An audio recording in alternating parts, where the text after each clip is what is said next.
welcome to Adventures in Lollygagging. We're back today. We're playing more The One Ring 2nd edition from Free League. We are continuing our Forging of Shadow campaign. We are down long because we really didn't think he was bringing a whole lot to the table, because he was basically missing every roll, whether it was to attack or to know something. And so it's basically like he's still here. It's just we're not going to take up that extra time of like going through the song and dance of having him roll. So he's gone. That's it. He's cut from the channel. We're never bringing him back. Can't get stories if he's not rolling dice. That's true. Yeah. Oh, so I think I just signed myself up to get a sorry on like every roll. Yeah. That would be great. Honestly, because stories are fun. It seems like we'll stay truer to canon without him here because elves are supposed to be good at everything they do. Like that's the whole point of elves in Lord of the Rings. So, right.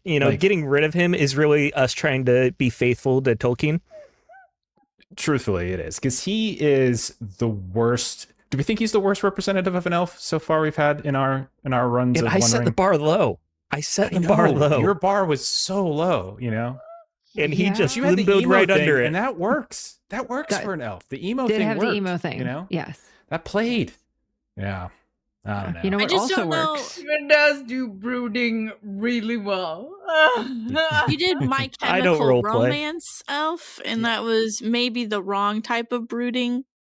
Yeah. He was basically like a dark elf before dark elves, kind of, with like how like emo he was. Constantly flipping his hair. Dear diary, today Gerwig called me an awful name. But anyway, back to talking about how bad of an elf Long is, and other bad things about him. But yeah, he's not here. He'll be back at some point. No. But honestly, what's the difference? He probably could be here behind the logo for all we know. So, but you know who is here? Thank you, Tales of Myth and Mayhem, for the raid. Welcome awesome. on in. Thanks, Mark. Oh my goodness. Thanks to Beta. Who else is here? Awesome. Hey, Aaron. Awesome. Make sure you check out their channel if you haven't. They play a lot of awesome games, mostly horror games. So I think it wasn't Cult today. It was the other one, the one shot you were playing. I can't remember the name of it, but definitely check them out. Okay. Well, are we ready to just dive right in and just do this? It's been a couple weeks. So quick summary. You all have been, after your time in Moria, you spent some time apart, several months, and eventually you were called back to Bjorn's Hall because a woodman that you had met, a man by the name of Inglid, had apparently ascended to chieftain status. His father had passed in Wudeseld, and so he is now ascended, but he needs your help because it looks like he is losing some of his woodmen to various shenanigans in the Southern Mirkwood, the Eves of Southern Mirkwood. So you all headed to Wudeseld to try to lend a hand. You met with him and some of the more well-known or recognizable woodmen who tend to, lead or protect certain sections and regions. And you learn that his ascension to chieftain was a little bit mixed. Not everybody was kind of on board with it. It feels like he might not have everyone's support. You also heard rumors that there were strangers in Wudeseld that were trying to kind of recruit to a place called Amon Bauglir, which is like a fort to the south in the Mirkwood. And you looked around it, but you couldn't really get a whole lot of details about that. You spoke with a man by the name of Wulfgar, who was a scout that Inglid had sent to figure out what the heck was going on by this place. This place also known as Tyrant's Hill. And his scouting team got caught, basically, by various patrols around Amon Bauglir, and he was the only one that made it back. And so you all decided to travel down there with Wulfgar. You spent a day or so in Wudeseld before you left. You helped Aelswith, which is this older woman, with these fires because she kept talking about bad omens. Medwin, you tried your best to show some goodwill on behalf of Inglid, but eventually you guys did leave. The travel through the Mirkwood, or at least on the edge of the Mirkwood, was a little difficult, very thick canopy, hard to see. Lots of weird encounters with birds. At one point, there were a bunch of crows overhead that were all kind of staring in the same direction. That gave you an odd feeling. At another point in Medwin, you managed to fish a large moccasin out of this like viscous black pool that was not quite lake, but not quite swamp. And then you all ate it, and I'm gonna mark a note for myself: poison everyone. Then Agda, I think, and Edda were the ones who found all those dead herons that were arrayed in this weird fashion. They were stuffed with this like bizarre ephemera. Eventually, you reach Tyrant's Hill, which you discovered was populated by folks in this odd armor, and also woodmen who were freely moving about. That is a tower on top of a hill with walls surrounding at the base, and you noticed that there were some heads on spikes out front of the fort itself, but you couldn't quite see anything specific about those heads. You found some patrols and some scouts in the woods. There is a large barren patch of land between the edge of the wood and where the fort is, so any approach to this place is probably going to be seen by the ample scouts that are on these different walkways. You noticed too that the patrols had wargs and wolves and such on leashes, which did not sit well with Medwin. You camped in the woods, and that's at that point you got discovered by a set of patrols. You had a little fight. You killed both of the wargs. You Mercy killed one of the two patrol folk, and then you took the other one. You took the other one hostage, and you ventured a little bit back north, and then you interrogated him. You learned a bunch of different things. One, there's a leader by the name of Mogdred, who seems to be in charge, and he's in charge because he's just strong, and that's what they say. Like they respect strength, and he is he has the strength needed to kind of withstand Dol Guldur, and any other woodmen are too weak to do so. You also learned that any woodmen who trespass on his lands were basically given a choice. They can either serve a prison sentence or they could join the garrison, and some have made different choices.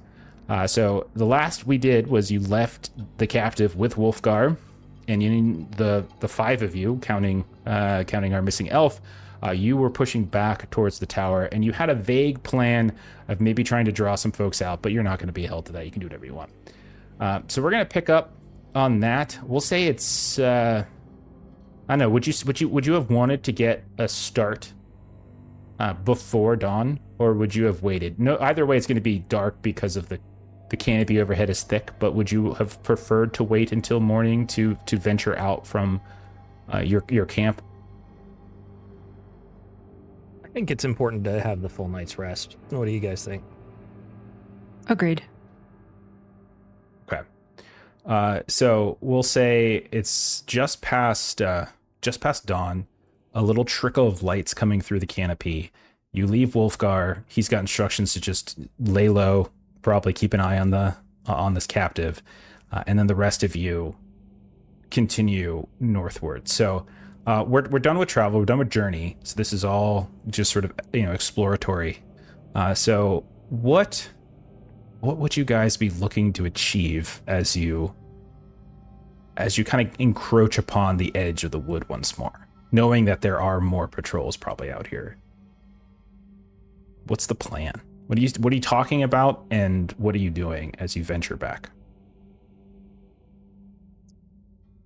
I think we're planning to lay more traps and such. Try and keep like a little bit of a barrier that's safe for us to retreat to, as well as hopefully help us pick off just groups of people as they essentially how I'm thinking of it is kind of like waves is that we're gonna try and eventually deal with. Yeah, I thought that was the plan, to sort of thin them out in as you said, ash waves. So a couple reminders of things you observed. There were at least 200 people in the garrison, if not more, and that's only what you're able to observe. You couldn't even see what was in the buildings. And you did notice that were able to conclude that they were all very well trained. It seemed like they were, whoever these strangely armored individuals were, they do seem to have a bit of militaristic training behind them. As their patrols, the way that they handled them, crisscrossing, kind of doing crazy Ivans here and there, doing stuff like that so as not to be predictable. So that is something that all of you would know at this point. So then the question is, do we truly think the 5 versus 200 is realistic, or do we feel that we need to go back and get reinforcements? I certainly don't think we're going to be able to keep fighting like that, and it certainly didn't come here to just slaughter everyone. Just trying to figure out, given who we are. I mean, this is going to take months if we're trying to just pick people off, and once they realize that folks are going missing, they're just going to double and triple the patrols, and then where's that going to leave us? Maybe we ought to work backwards.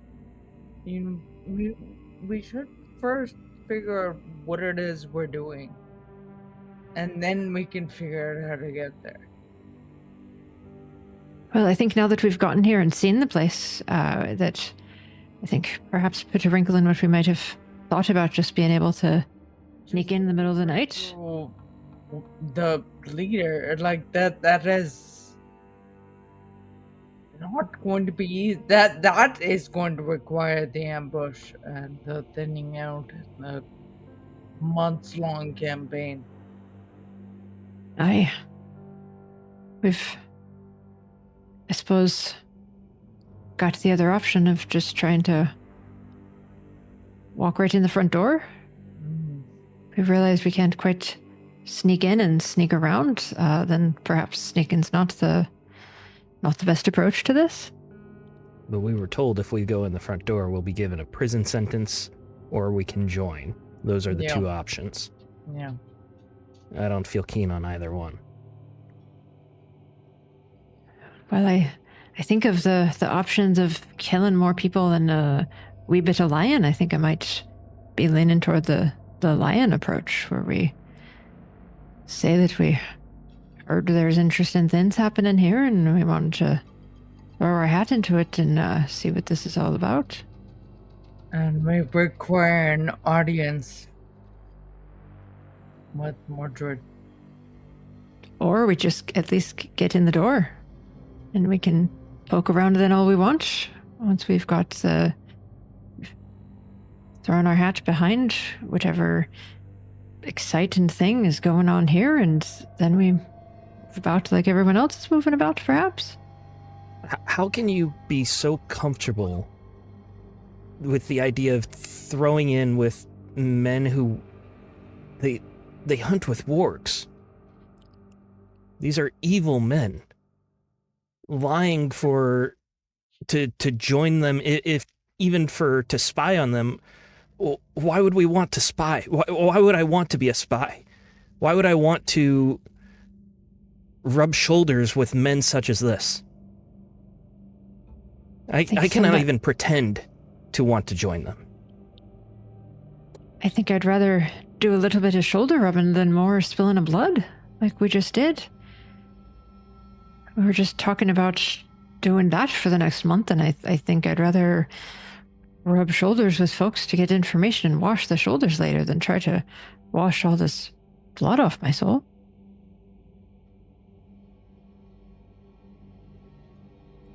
Not saying I like it. What not is saying it I we're believe it. trying to accomplish? Just getting rid of Mordred? Because here to- somebody else will step in. Power vacuums do not stay empty. I think we're just trying to get inside and see how many people that have come here, see if there's a couple that we can rescue and get them out of here. I think if we can... And the goal should be scouting where the prisoners are kept. Well, I think it's a bigger problem than that. There's people are defecting and they're leaving to come here, but then they're pretending that they're still in town, that they're still a valuable member of society. I think we need to identify those people who are, integrated. I think maybe we left town too soon. We could have waited to see who leaves for odd periods of time for no reason. Is anyone heading this way who shouldn't be coming this way? Maybe the solution is to go back and to relay what we have found and ask perhaps what they would like to do, and maybe we can help. I do think we shot an arrow into the hornet's nest, so to speak. They're on high alert right now. And we did, at least for now, lose the opportunity. Give us that time then, in that case, Edda. Sorry? It'll give us time to let things calm down a little. We've traveled all this way. We didn't just get here in a night. This was a long journey to get here, and I'm not sure that we've... Yeah, at some point they're going to notice what happened, but I don't know that they have yet. I think we've traveled all this way. We're here. Can we not go in? And Medwin, you are not wrong. It would not be pure of heart to say that we're joining with them, but I think we can work our tongue a bit and get inside and see what's going on, and perhaps leave with some that we've rescued, and at least leave with a lot more information than we have looking on from the outside. And what do you imagine would happen when you walk in? A patrol is missing. A heavily armed dwarf walks in, says that they wish to join these group of men who work with wargs, and they believe you, miraculously. And then they just welcome you, they let you keep your weapons, they let you just have free run of the place. These are not the type of men that would do that.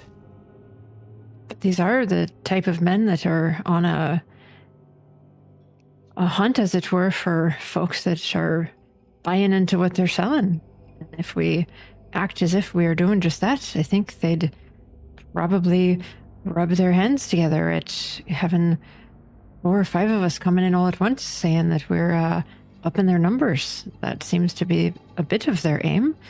Get their numbers up and increase their follower number, as it were. But to what end? Well, that's what we can find more about once we're inside.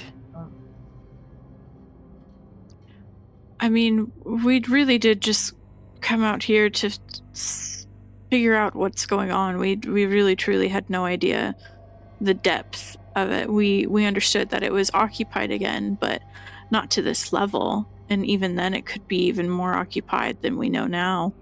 So that is why I am suggesting we return and relay what we have found. We have found out that there are double agents. We have found out that there is a recruitment happening.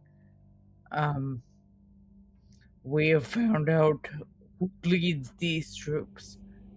We have found out where the camp is. We have a lot of valuable information. I just want to clarify, 3 of those things you already knew. You already knew that they were trying to recruit. You already knew that they were like double agent stuff. This is even before leaving Woodacell, and you already knew about where like the garrison was, because this is like a known fort. I think the only new piece of information you have is like specifically the name of Bauglir.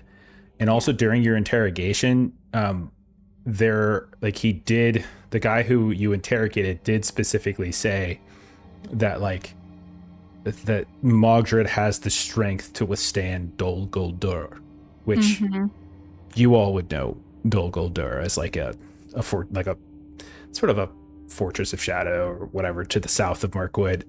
In the books, obviously that's where like Sauron in his necromancer state was expelled from, kind of when the wise, Gandalf, Galadriel, etc. came.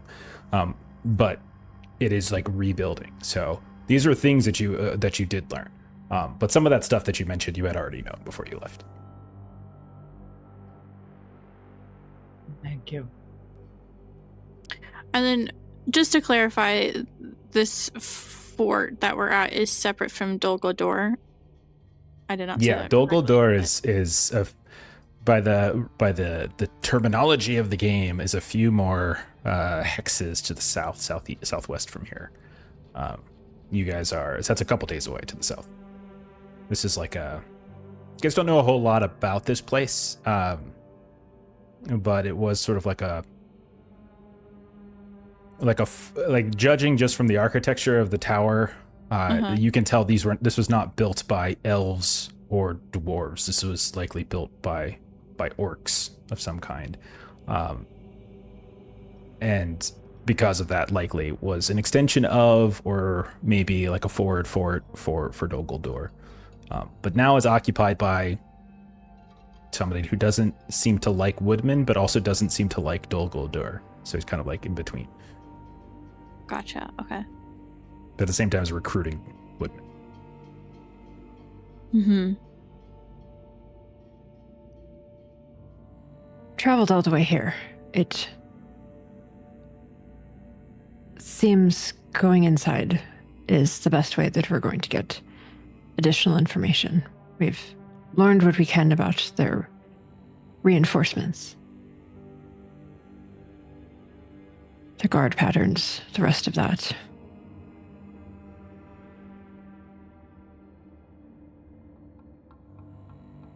Sounds like we're split. I'm not opposed to sneaking in, trying to scale the walls at night. I know it would be difficult, but I cannot pretend to join these men. That is not within me.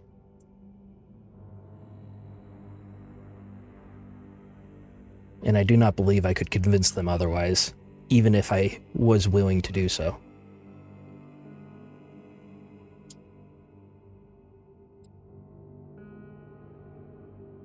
So if you wish to walk up to those doors, feel free.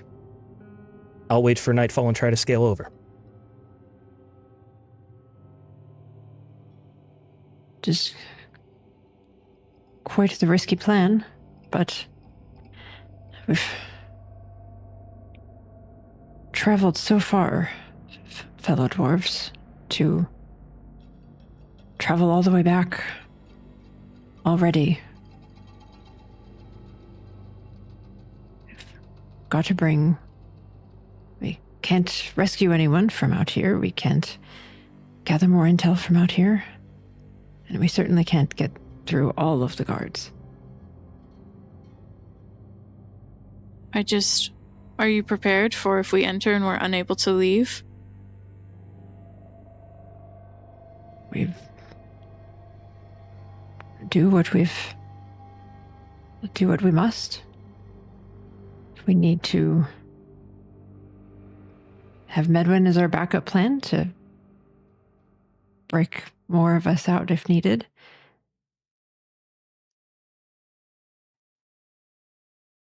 And All right. what do you do when you walk up to that door and they say, hand over your axe? I'd Gonna say hand over my fight me. axe. They value strength, do they not? Perhaps, Medwin, we allow the sisters to try and talk their way in, and you and I can sneak in.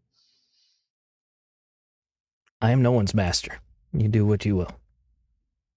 I'm proposing I join you.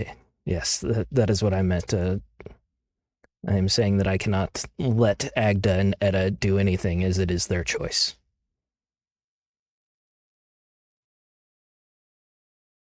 Where my sister goes, I will follow.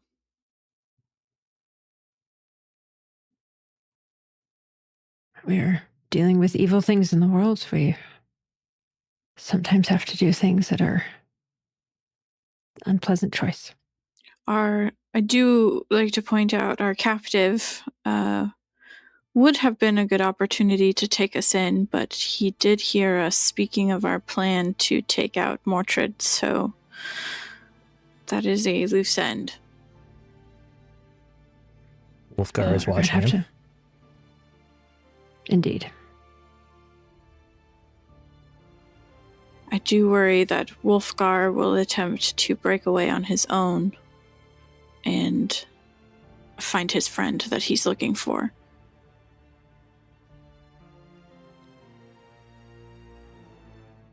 It's a chance that we take, I suppose. And Sin and I will go speak with him. Okay.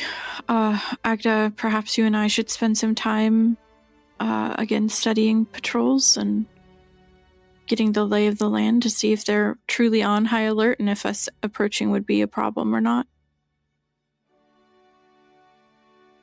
And I would say probably we'll discuss sort of who we got recruited by and, kind of have that story confirmed and ready to go. That we're here on word of, this is the place to be. And, we, all of those things kind of come up with that cover story. Okay, so the two of you are going to venture southward towards Tyrant's Hill, and you want to try to assess the patrols. Okay. And then the other two, so this is going to be Medwin and Sin, you're going to go back to Wolfgar in the captive, correct? Okay. Yes. It's morning. So we'll say Agda and Edda, let's start with you. One of you give me I'll say one of you give me like an awareness test and one of you give me like a stealth test. So each of you gets to do something. Or an alertness, that's whatever it's called. I always forget. You said awareness and travel? No, a stealth test, because you're probably trying to do this without being seen. I have 1 pip in stealth. I have 1 pip in awareness. Okay, I have 1, but it's favored, so I'll do awareness. Okay. And I will do stealth. And I'm going to say that give yourselves a -1 d6 penalty. Nice. For each of these rolls. Sorry to say. You guys stirred up a bloody hornet's nest. Mm-hmm.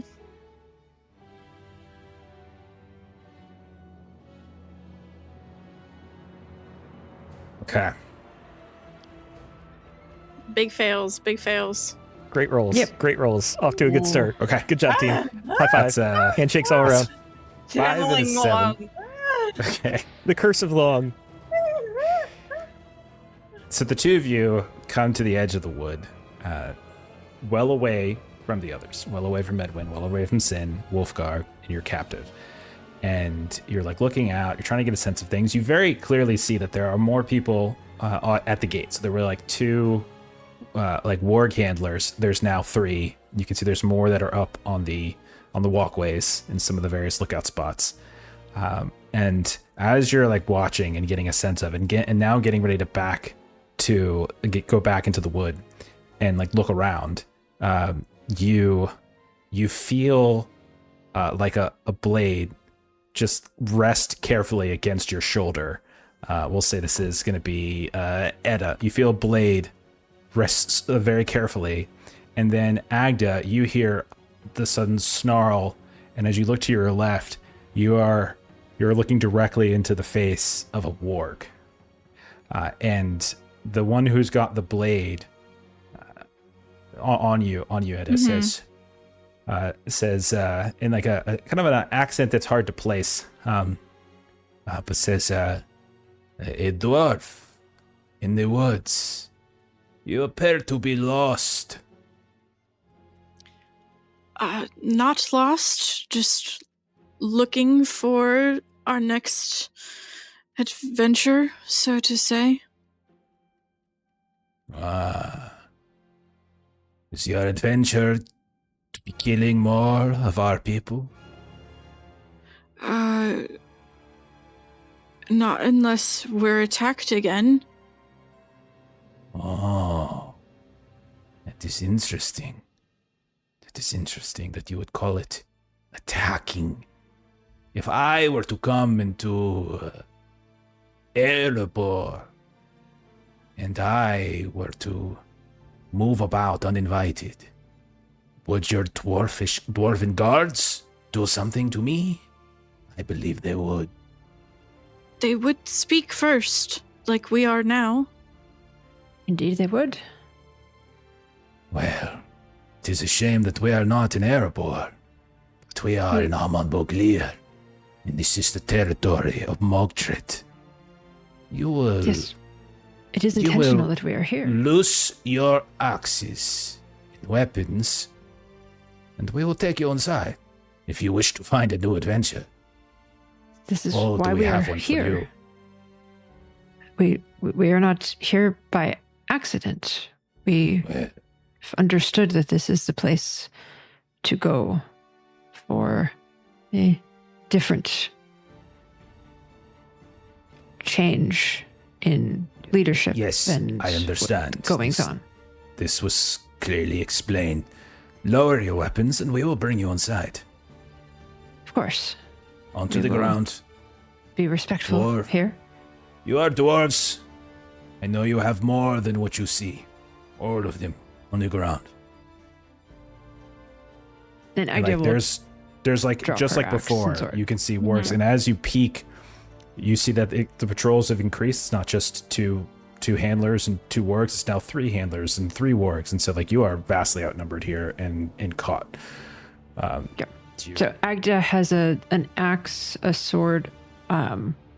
She will temporarily leave her shield on her back, Okay. as they specifically said weapons. So she'll just drop the. and one of the other handlers will just start picking up your weapons, and kind of putting them into whatever pack they might have with them. Okay. If you wish to try to hide something, let me know now, and we'll do a little roll. I don't But have anything otherwise- small enough to hide. Other. Yeah, ditto. Mine are pretty obvious on my back. Well, rise, dwarves, and let me show you Amon Bauglir. I am sure Bauglir himself would be keen to speak with you. It is not often that we see dwarves here. Never have they chosen to stay for too long. But your people are gifted in the ways of craft, ways of metal and stone. These are things that would be of use to us, perhaps. Now, come, make no trouble. We thought you might feel that way, that we have skills to offer. I said, come, not talk. We go. Yes, of course. So yeah, you get up and you find yourselves walking across that big, barren, empty land between the edge of the wood and the walls of Tyrant's Hill. You can see the sun for the first time in a while. It's overcast, but nonetheless it's up there. It's warm on your faces in ways that maybe you haven't in the sticky, musky, muggy way that the southern Mirkwood tends to be. As you are walking up, across, you see definitely the signs of some disarray here and there, like maybe someone tried to sneak up, or see broken arrows on the ground, a couple weapons here and there. And then as you are led to the gate, you finally see those heads. And as you're looking, one of the things you immediately notice is that every head you pass that's on a spike is either an orc or a goblin. You can see these big, thick-jawed heads, or you can see these more narrowed faces with like hooked noses, and all of them in this like frozen pain. There's got to be at least 24 of them. And you come up to the handlers, and like they exchange, like, open the doors. We have potential recruits. And the doors open up, and you can see the interior of Amon Bauglir. They lead you inside, and then we watch as the doors close behind you. We're going to toss it back to the other two. So Medwin, Sin, you make it back to Wolfgar, and you can see Wolfgar's doing his job. You can see he's sitting nearby. The captive still has his bindings. And Wolfgar looks up at you and says, is there trouble? Yes, but of our own making. Agda and EDDA could not see reason, they could not see sense, and they have chosen to attempt to deceive the shadow, deceive the deceivers. So it was, yeah, but they're pretending to join ranks. He thinks about it. He like furrows his brow a bit. And you did not think to join them. How could I pretend to join men who work with wargs? and I spit on the ground. And you just hear like the cackling of the captive.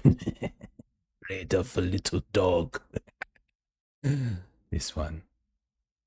What does Sin say? Just that we're making our own attempt, and she kind of pulls Wolfgar away and drops the voice so that it's quiet and just the three of them. She'll say to them, trying to make sure she isn't overheard, that she did look for a place to enter the camp before and wasn't able to find anything. I failed that rule, so mechanically, I am just mentioning that. So we're trying to sneak into the camp with Gar, but I wasn't able to find a spot to do that. Good. I am sorry that I do not know one myself. They were upon us before we were able to get too close. It is also very bright. I think they would see you coming. The advantage also is that if it's bright, we can see their patrols to avoid them. So we can see them as well as they can see us. That does not seem to be the case. The patrols got us, and the patrols got all of us again. And now with one of their patrols missing, there will be more.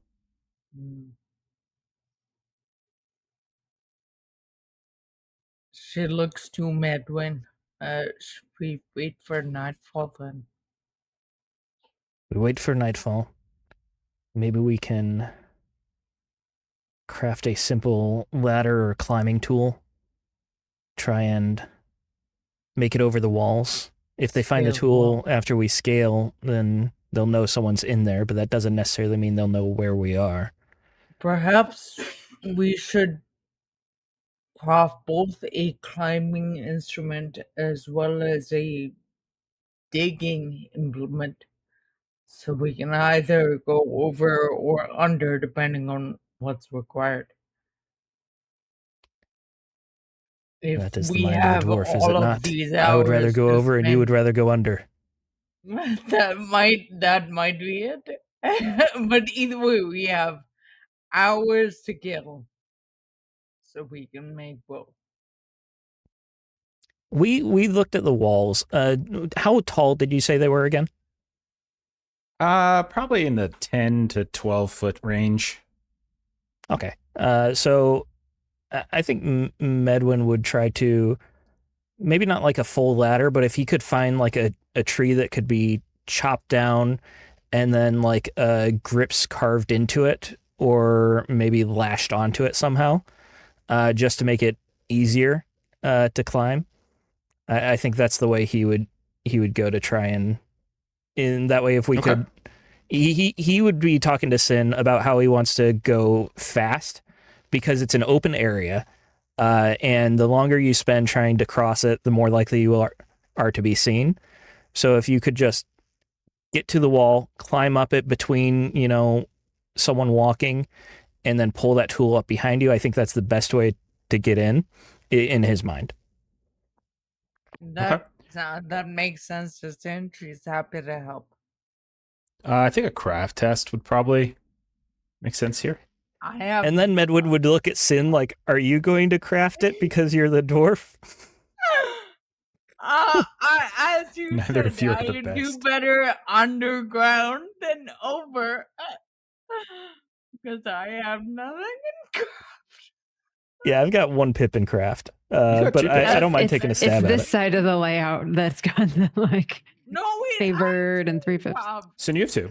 Yeah. Oh, okay. I didn't win, so I can roll. Does Medwin want to lend aid on this? Yeah, I'll spend a hope to lend aid. What is there a bonus die? Plus 1d6. No. So yeah, we'll say the next couple hours are spent with you all collecting various various pieces of wood and debris all over the place. It's actually plus 2d6 because Sin is Medwin's fellowship focus. Oh, Is it? I totally remembered that. And I thought it said was the other that. way around. no, Okay, No, yeah, so Sin it is my actually fellowship it's focus. mine. You rolled extraordinarily well. Doesn't really matter because you rolled a 24 extraordinary success. You again says you should be miserable. So hang on. Oh yeah, because you have a lot of shadow. So okay, so yeah, you're gonna be miserable now. Go ahead, mark that. Okay, so we'll say you spend a couple hours collecting various branches, twigs, chunks of wood, hacking as best you can from some of these trees. These trees are gnarly and strange. They are not like, they're strong, no doubt, but they're dark. And sometimes when you hack into a few, you can see even like the sap drizzles out in this kind of dark blackened state that sticks to your tools here and there. But nonetheless, yeah, you're able to craft like a ladder of some kind, right? Something that maybe you can kind of fold in some ways with like bits of rope, and then you're able to maybe hook it to the top and then climb up. So between That like some gives me rope and another. I'm Okay. sorry to interrupt. No, go That ahead, gives go me ahead. another idea as well. As we're chopping down these trees and this sap, Medwin would try to collect as much of it as possible, and see if he can make some tar with maybe like crafting again. Try to like soak Yeah. some rags for like some fire starters.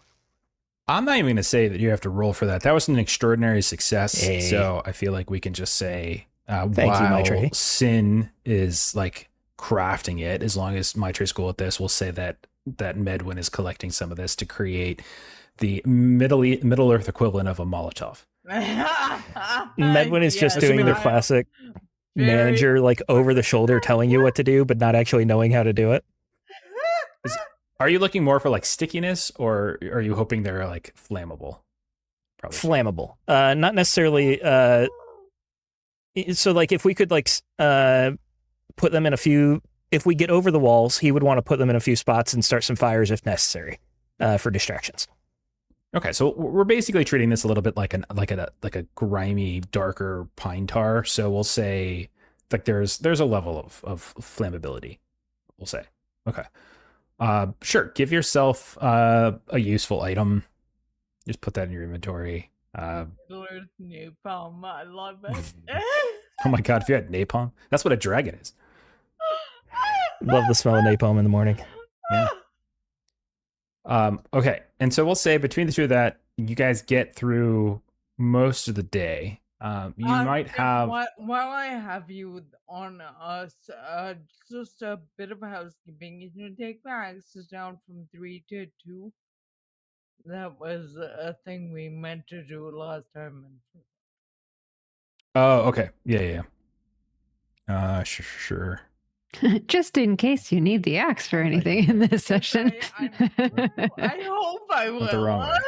Because Sin is holding All right. on to her axe. Okay. Yeah.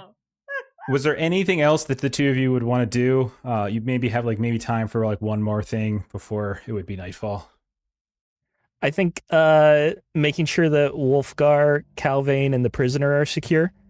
Maybe like getting them set up a little bit further. I know we already like kind of pushed them away from town, but even a little bit further isn't a bad idea if the patrols are, going to be more active. What do you think, Sin? Okay. Maitre? Sin? I didn't have anything else. Okay.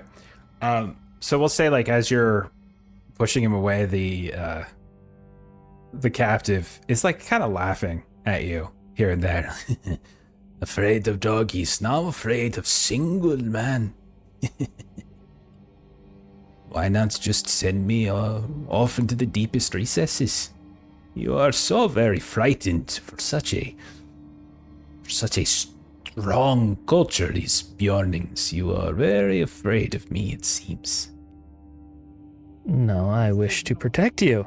I do not wish you to be harmed. But you killed my compatriot without hesitation. Well, the elf did. I think it was the elf. The scholarly elf, I think. Was it you this time? Who loves Edda? killing I can't prisoners? I thought it was Edda Agda. this time? remember. Was it Agda. Agda? Oh, that's right, because it was like a Quick shadow mercy kill. for it. That's right. Mhm. Yeah. I remember. Okay, sorry, my bad. Yep. Okay. Good memory, Uh, actually. But even that you are not capable of doing yourselves. One of the dwarves had to do it for you. Such a sad man you are. Do you get dwarves to do all your work for you? You could not even make that contraption. The dwarf had to do it for you. Afraid of dogs, afraid of a hard day's labor. It is good that you are staying away. You are not material that we would like to have amongst our numbers. You would merely weaken us. I actually quite like dogs. I think they're rather friendly creatures, and they're good companions. Wargs, on the other hand, I do not rub shoulders with the shadow. What is a warg but a strong dog? A dog with his own mind to a degree. Even more impressive then that we can domesticate them so and bring them to heel to do our bidding. And they are not to fetch our slippers. I do not think it is impressive to claim power through shadow. If you say so.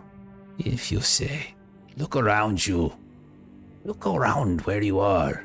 And like when you look, like it's a horrible looking place. The trees are dark, everything's twisted, like the canopy overhead.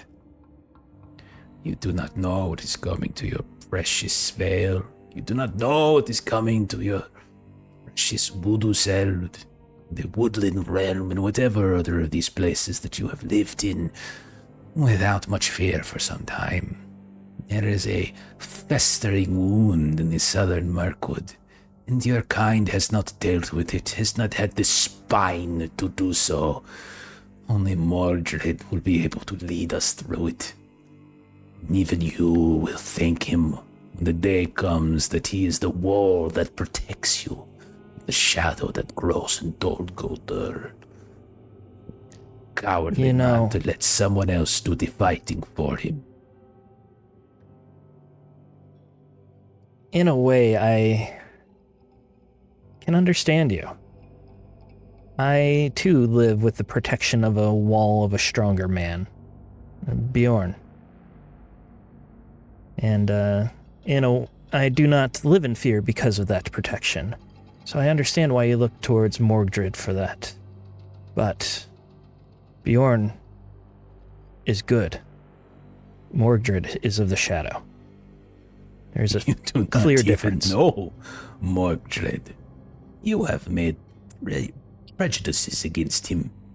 All he has done is craft a strong garrison for woodmen who did not think that they were safe where they were. And he has fought the shadow for years and years. At the front line itself, he has slayed the very messengers that would come to our walls and try to sway him to shadow, to bring him to heel. He's already swayed to shadow. You have kennels of wargs. How can you not see it? You are obsessed with this. It is very strange, my friend. They are a creature.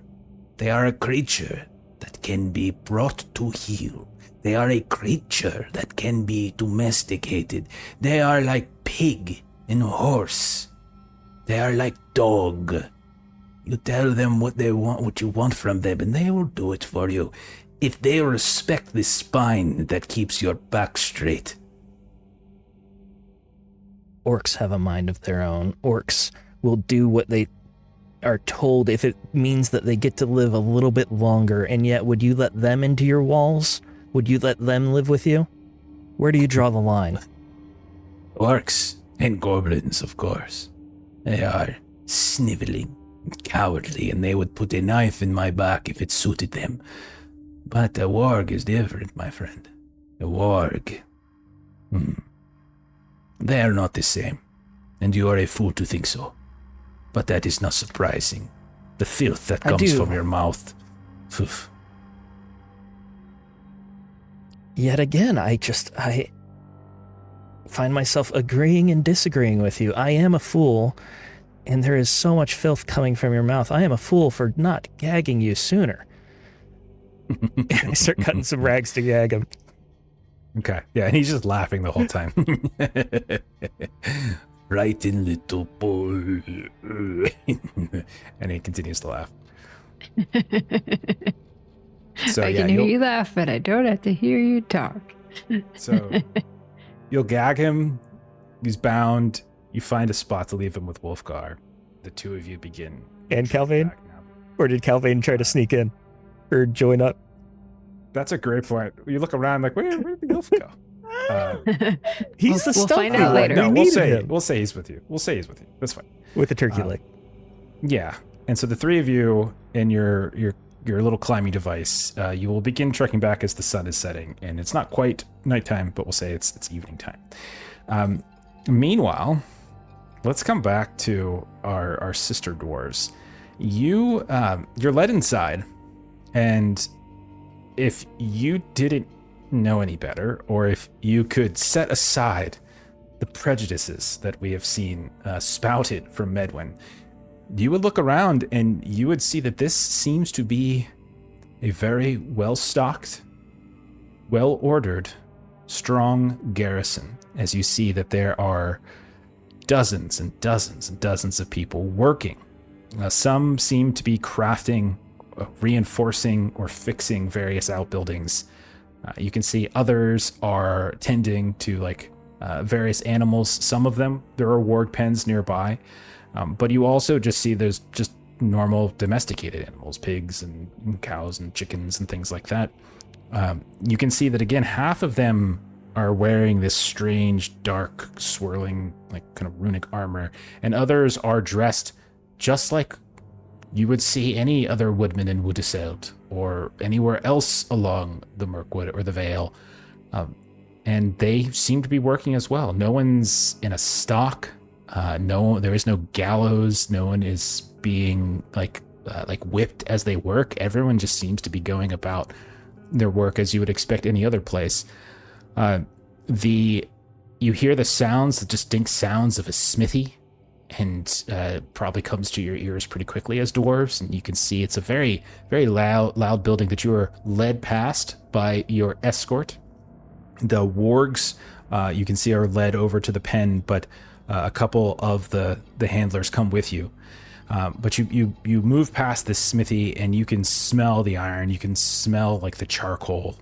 You can see that there are some people inside. One is this barrel-chested figure with darker skin, and you can see that he's kind of sweating away at the forge, making what looks like weapons. And then you see nearby, there's a collier, a charcoal burner, is sort of working and kind of creating in these little pits. And he looks like it's kind of dirty blonde looking woodman, a little bit paler and reddish at times. And he looks up and follows your eyes as you walk past, peculiar, to see dwarves walking through here. You can see that there are a variety of which you assume are probably barracks with the way that they're constructed, almost militaristically, and there are people kind of coming and going from them. And then there's open spots where there's fires and cook places, and again, everything that you would expect. It's not unlike Woodiseld itself, just perhaps not as sprawling and large as of yet. There is a hill, and it seems to be the direction you're being led in as you're moving down this path up towards this hill to where that tower is.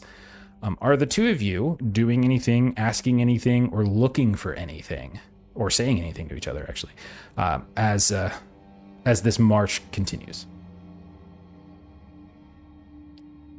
If we have descriptions of anyone that we're looking for, I would say that Agda would be kind of looking around to see if anyone matches a description.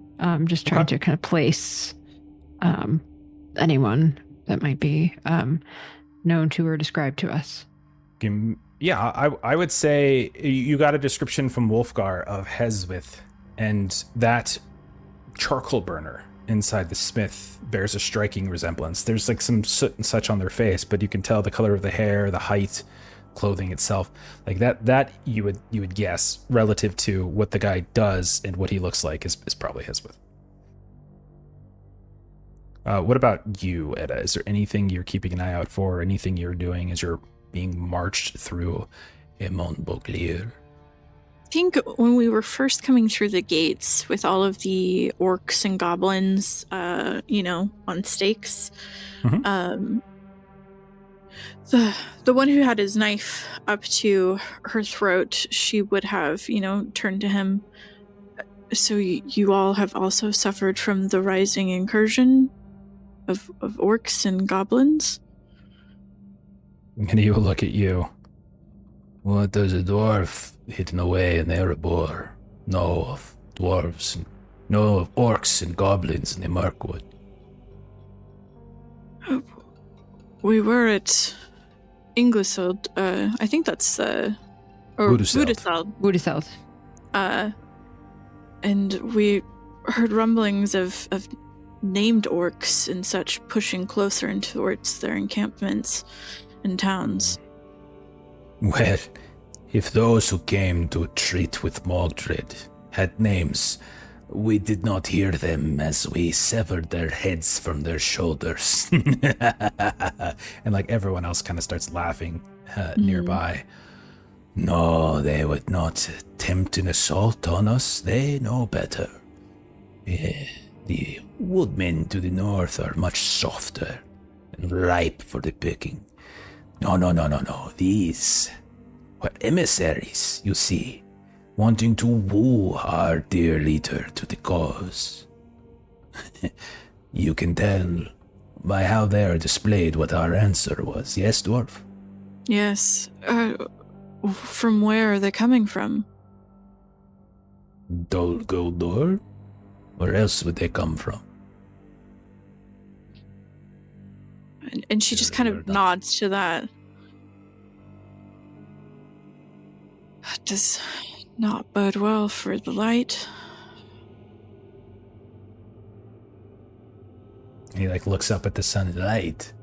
It is overcast today, Dwarf. I would think that dwarves would not care too much for brightness. And she'll chuckle at that, but she's looking at Agda like she's trying to communicate, because it's not necessarily like we have people right here with us, but that maybe we had maybe this is a very gray area, I guess, Yeah, because that was surprising, kind of from where we were at, like, whose head were on spikes and, all of those kinds of things. So it's definitely that, like, the slightest imperceptible facial expression, we know what the other means. It's that sister brain cell. It's Bluetooth. So you guys are being led towards this hill and up towards the tower, and the architecture of the tower is very harsh at times. Again, the two of you being dwarves, you can recognize orcish architecture, and you can see that it's almost like the tower has been carved from the rock and stone of the hill. Like at a certain point, it just fades into stone. It's uneven here and there and patchwork, and you can definitely tell that there are places where stuff has been some patched and repaired. Some of the wooden elements around appear warped and grayish. But as you're approaching, you look up and you can see that there is a ledge, like a little balcony towards the top of the tower, a few stories up. And there you can see that there is a figure, a kind of broad-shouldered looking individual. And he is wearing the same kind of gear that you've seen, this armor that you've seen, black, forged by a style that is not overly familiar to the two of you. They have like underneath their hand, underneath their arm, they have a helmet that you can see, the two of you, almost looks like a snarling dragon's head. And you can see there's scars and such on the face of this man. And his hair is cut very thin, but it's like a small little braid here or there that is coming down. And he is watching the two of you as you approach, and one of your captives will call up and, Lord Mordred, we have dwarvish recruits you might wish to speak with. And the call down is like, bring them up. But any sign of those who killed our number? I think these two dwarves might have had something to do with it, sir. You are probably right. I will speak with them nonetheless. And he turns, the guy at the balcony, and goes like back inside. And your captive and nudges you forward. I am sure you will have much to talk about. A word of advice, do not appear weak. And then they open this door, and you are led inside of the tower itself. You find yourselves going up a series of spiraling stairs. There's a few small rooms along the way that branch out from the staircase. But eventually, you reach this, like, it's not so much a throne room per se, but it certainly looks like it has, there's a decently long table, some chairs, and then there is this gnarled looking seat at the far end of it. Mogdred, is not sitting on it, but you can see he's kind of standing next to it, and one of his legs is flexed up and sitting atop of it. And there is food that has been arrayed on the table. Doesn't look like it's been arrayed recently. Doesn't look like it could have been like the morning meal that has not been removed. And you also can see that he has these two axes, these two like dark black axes that are like crisscrossed behind his back. Each one of them have like coming up one of his shoulders. And he's not alone in the room. There are other folks in similar garb. But as you come in, he says, "Dwarves, huh? How very interesting.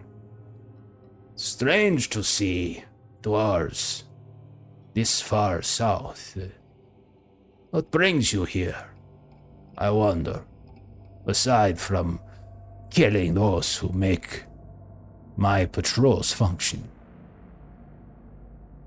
We know nothing of that killing, but we are here as others are. We have heard that this is the place to be. And if you share a way of thinking that we come here. You have lied to me once now. I shall keep count. If it grows too high a number, then perhaps I shall show you the door. And he kind of looks over towards this door that, if your assessment is correct, leads to that balcony that you saw him in. You have come here to join us. Is that what you say to me? Indeed, why else would we walk through the door? Oh, I can think of many reasons. Perhaps you are here because you want to see how a strong leader functions. Perhaps you have come here because you wish to lie to me again. Perhaps the woodmen were not strong enough to tackle me on their own, and so they hired those with bigger arms and bigger legs and sharper steel to do it for them. Are you assassins? Do you wish to kill me? And I just sort of laughed at that. Assassins, we are not. Crafters, we are. Skilled crafters, we are. Assassins, we are not. You are dwarves, and dwarves do many things. Do not sell your people short. I have seen dwarves that are as strong in number as a score of orcs. twice as strong as a man, and perhaps almost as strong as an elf. I did not say I've never killed, but I am not here as an assassin. Well, that is good. It is good. And he like moves forward and he like sets this helmet down and it just shudders on the table. Sit. Sit. Eat. Drink. Tell me why you are here. For real this time.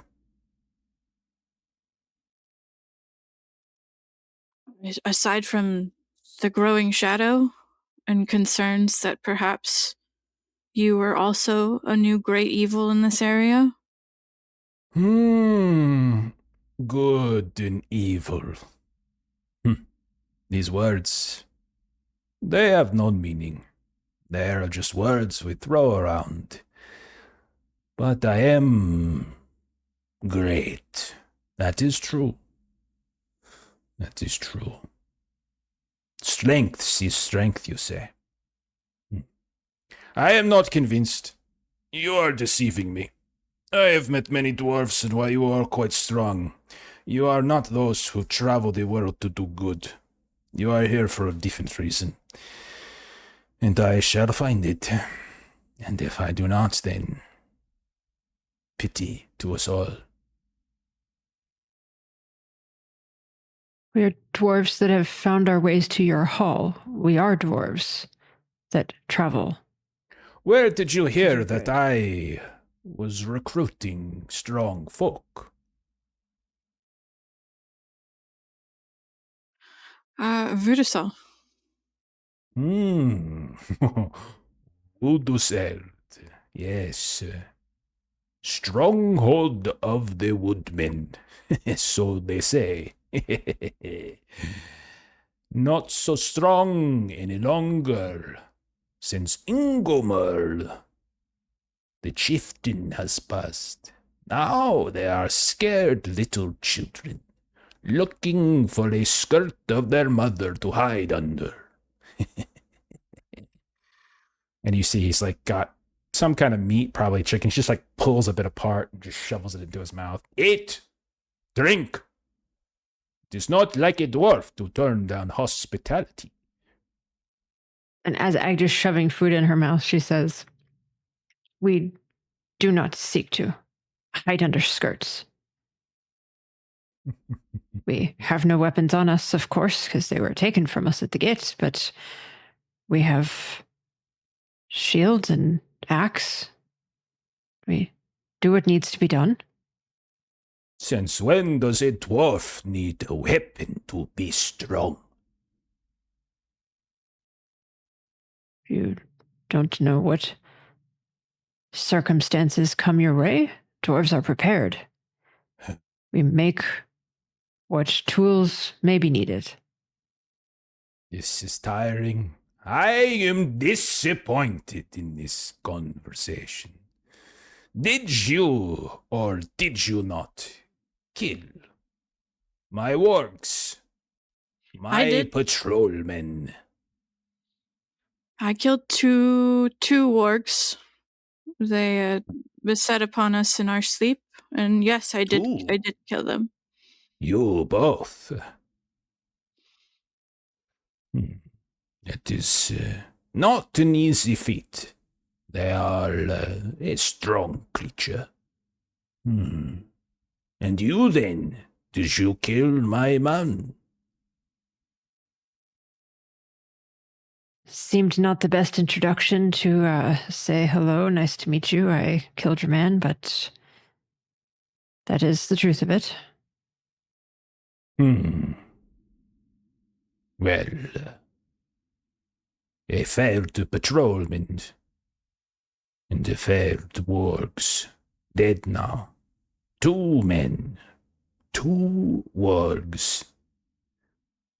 But now I have 2 dwarves. Do the scales balance in my favor, I wonder? What skills do you bring? You can tell he's like kind of getting bored a bit with this conversation. And you can also clearly tell he doesn't believe half the shit you've been saying to him. Tell me what it is that you do. Are you masons? Are you smiths? Do you deal with stone? Do you deal with the metals? Tell me how best to use you. I have skills in crafting, but my best skills are exploring, being stealthy, Exploring. scanning. A dwarf explorer. I'm sorry I have no mountains for you to tunnel within. And we are in the wood. If I wanted to explore, I would get me an elf. And you? What good are you? Aside from a murderer of my pets. I am talented with combat, crafting, but truthfully, Dol Guldur is what drew our attention here. We were concerned that this garrison was being outfitted by orcs, and we're pleased to find that it's not. You were concerned that it was... I am sorry, I am very confused now. Did you arrive here because you thought that there were orcs within these walls? Or did you arrive here, like you said before, like you were looking for a strong place to make your home? You have told me two tales now. It seems as though neither is quite the truth. And EDDA and Agda share a strong look again. Because this isn't a very safe situation for us to be in. You can both have concern for a poor outcome and hope for a better outcome. Both can be true at the same time. You talk like a philosopher. I do not like philosophers. Useless lot. You have disappointed me, dwarves. But, we will find a use for your skills. You must take an oath, though. Are you prepared to do that? What is this oath? Oh, it is quite simple. You are given stay within the walls, you are given tasks to complete, and at no time shall you leave or abandon those tasks, or the others here who work and die. You are a brother, or, forgive me, a sister to this. Yes? Any signs of deception, or at least of betrayal, will be met swiftly and harshly, and in the manner in which the orcs and the goblins have felt my wrath. Yes? Yes. Or you can tell me why you are really here. Did you think I did not have men and women within Wuduseld who were able to observe a small party of dwarves and elves? I count 2. I was told there were 3. Where is the third? And you can see he starts like pulling up these different dishes and stuff. Are they here? No, not there. Perhaps they are under the table. No, I do not see them. And where is the elf? And I told there was a broken man as well, one who smelled of honey. Is that not the case? Are you different dwarves? As we know, it is so very common for dwarves to travel across the world and not hide within their walls and mountains, digging deeper and deeper. They are such a well-known species, a culture for travel, so clearly they could be excused. I invite you one more time to tell me why you are here.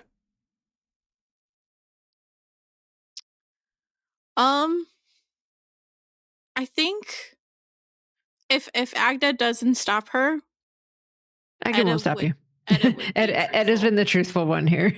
So go for it. she just would be truthful about why we came out here, and that due to their factor with orcs or with wargs, that half of the party refused to further investigate, and that we refused to lower to abandon this task and this cause, and so we decided to push forward together. At last, what you say smells of the truth. Well, not quite right. Did you how much do you get into? Like how like you're here on behalf of so and so or on behalf of Woodiseld, or is it just like you guys are just investigating it because? She would just say, she would be honest that she's friends with Ingold, and you know, Ingled. that's Ingled, my bad, that's, I can't talk for shit. You know, EDDA would be honest, like, you know, I am friends with Ingled, and that is what prompted me to come this way. You are friends with the chieftain who is weak. Is he as weak as I have heard? I hear he is like a piece of parchment in the rain. I have not seen him in combat, but The word you are looking for, Dwarf, is yes. If he was strong, you would not be searching so hard for words to defend him. And now you see, and he slaps the table really hard, everything shatters, why I am here, and what I am doing. There is no way that these woodmen can survive the perils to come with this figure in the lead. No, no, no. I am here because I am needed. I am the wall that protects the wargs and wolves and the frightening things that make little children weep from reaching your doorsteps. That is why I am here. And you have come not to assassinate, but to assess, it seems. And how do you assess me now? How? Do you still wish to join, now that the truth is on our table?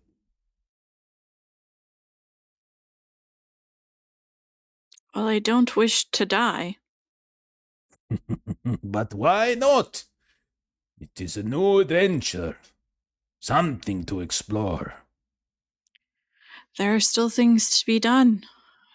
Orcs pervert the halls of Moira, and one day I hope to return and purge them from my halls.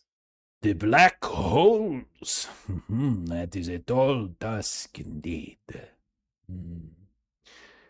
Well, I wish you good fortune in that, should you have the opportunity. But now, you're faced with the choice. Do you swear allegiance to me, to Amon Bauglir, to its lord, as they called me, not as I call myself, Mogdred? Do you swear not to betray the brothers and sisters within these walls who will fight with you? Or do you wish to not take this oath?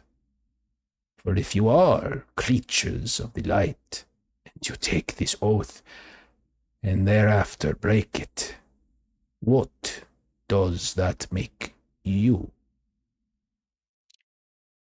Will you stop me from my future crusade in Moira? I don't know this Moira. I know Moria, the Black Moria. Pit. Perhaps it is a Guys, difference. kill me today. Send me home. Put me to pasture. No, I would not at all.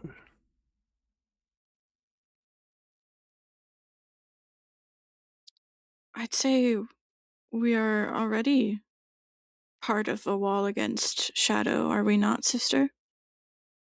He slaps the table and kind of pushes himself up and starts walking towards where the two of you are. Pulling the axes out of his back and spinning around and just kind of like humming. What do you say, Agda? Agda would sigh a bit, but not in a way that she gets smaller. She just sort of like arches her back a bit and sighs. As long as we can take this fight where it is needed, then we will agree.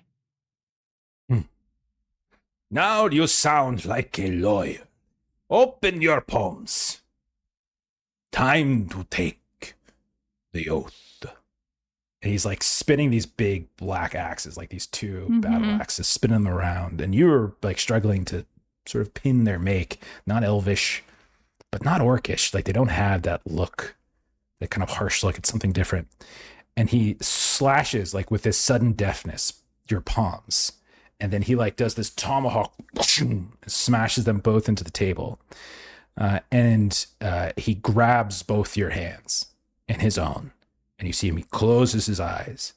And he starts saying something in a language that neither of you understand. And after a minute, he lets go. Ha!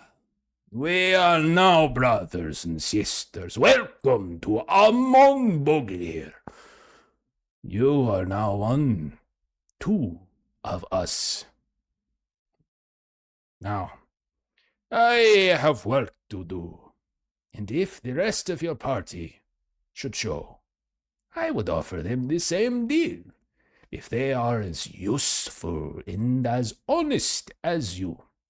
In truth, some have held out far longer than you. They have carried their deception forward. I find it best in negotiations to know everything that the other does not know. It seems that I was in the lead here. I knew more about you than you seem to have known about me. But that is fine. We are family now. Yes? Yes. Agda has not flinched at all with this. It is so. Put these dwarves to work. We have many things for them to fix. This start with the tower, start one in the tower, start one in the smith. Goodbye.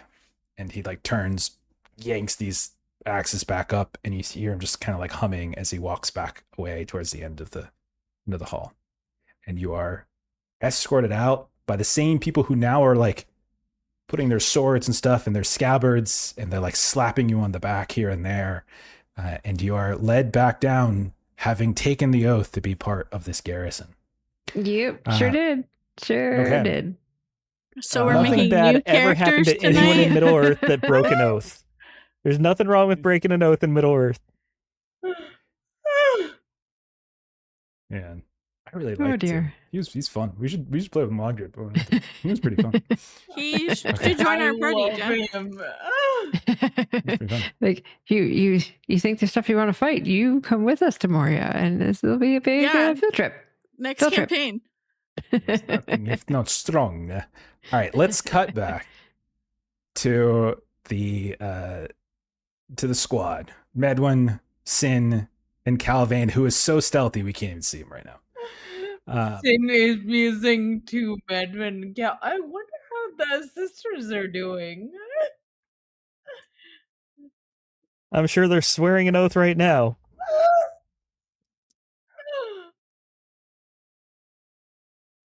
Okay. So night is beginning to fall, as we said before.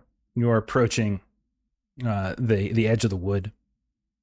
What do you think the two of you are doing? Like, what's your plan here? I would like to find a spot that looks kind of unguarded to scale. Yeah, I remember last session, CALVAIN specifically was looking for like paths that we could like cross of the open area to the wall, and he didn't necessarily find one that would like offer any stealth or anything like that. So he found a path that you could move bit by bit, and there were things that you could potentially hide about, but like all three of you moving at once wouldn't be work. So think of it like one of you goes, rushes up, hides behind like a little rock in the ground, and goes to this next stump, that kind of thing. Is that what you would like three of us with the ladder as I'm assuming the ladder is like more like a rope ladder with like wooden planks and things Thank like you. that. That's how I was interpreting it. I'm fine with that. I was thinking it was a big stick. Yeah, but so was I. Okay, yeah, If you guys that's are the just case, carrying a then- ladder. No, the rope Giant- ladder is so Big old much ladder from better. Home Depot. Okay. No, the rope ladder is so much better. Okay. So what do you? Okay. So how do you want to handle this? Heading towards that like area that he found like the best approach, and I would want to wait till like deeper night, especially like not right away. Hopefully people get a little more tired, a little more sluggish, and then we can also watch the like kind of learn the routes that like patrolling the walls happen, and just look for like timing and stuff like that.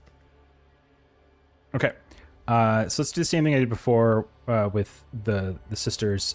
One of you gives me like an awareness. One of you gives me a stealth. One of you's in charge of watching. One of you's in charge of keeping you guys quiet. And you can. I am far that better up at how you- awareness. I don't have either awareness or stealth, so whichever one you want to do, I'll do with you as well. All right. I will go awareness then. Don't forget about TN And- too. You can look at like the target numbers as well. So that might be another thing to decide. Yeah, I think I don't know either, so. my stealth, my wits is 18, which is as bad as Okay. it can get.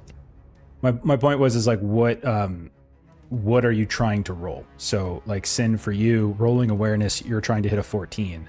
Rolling stealth, you're trying to hit a 16. So like it's not just the amount of dice, it's about what you would have to total roll.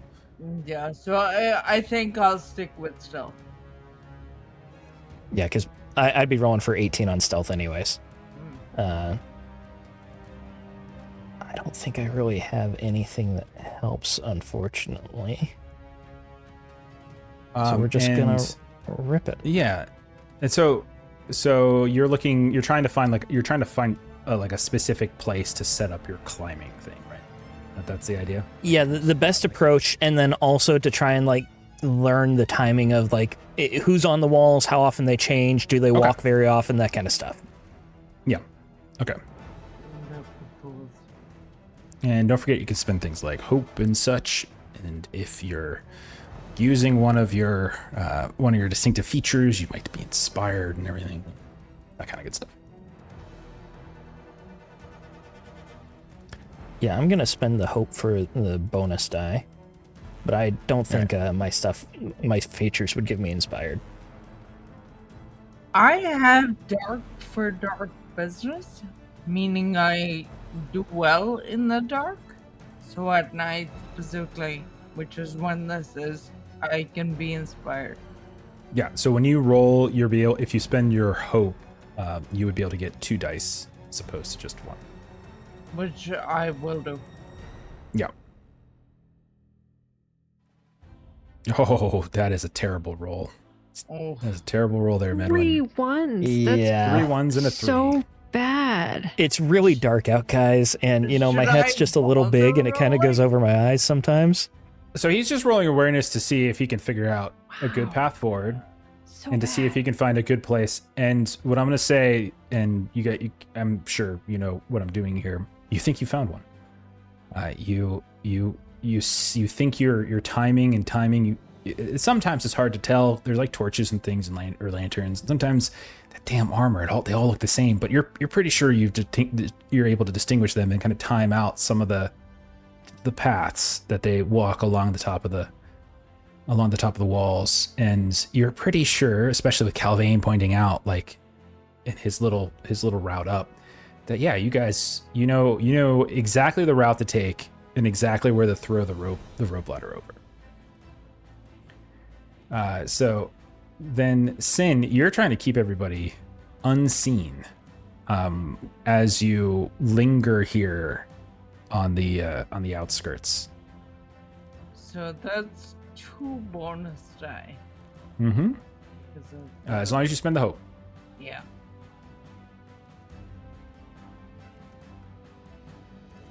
Okay. I'm And you do. rolling well today.